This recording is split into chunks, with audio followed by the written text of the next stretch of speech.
روت لٹکی ہوئی صورت لے کر ایک مرید کیجل سائیں کے آستانے پر حاضر ہوا اور کہنے لگا، بابا جی میری بیگم نہایت ظالم و جابر ہے، لڑائی ہوتے ہی میرے اوپر ہاتھ الفاٹنے لگتی ہے، بہت مار پیٹ کرتی ہے، براہ کرم اس مسئلے کا کوئی حل بتائیں۔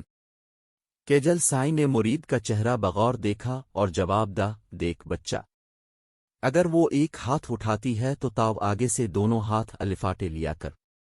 مرید کے چہرے پر کئی رنگ آ کر گزر گئے، وہ منہ بسورتے ہوئے بولا، بابا سائیں مجھ سے یہی غلطی سرزد ہوئی تھی۔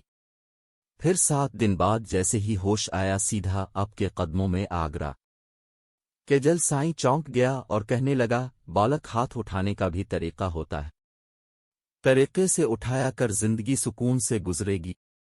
مرید کی آنکھوں میں چمک ابھر آئی، ہائیں، وہ کون سا بابا جی؟ سکھا دے نا۔ مرید کا اشتیاق دیکھ کر کیجل سائیں کا سینہ پھیل گیا۔ اس نے جنگی جہاز جیسی سپاٹ شکل بناتے ہوئے تالی کے انداز میں دونوں ہاتھ جوڑتے ہوئے کہا، ایسے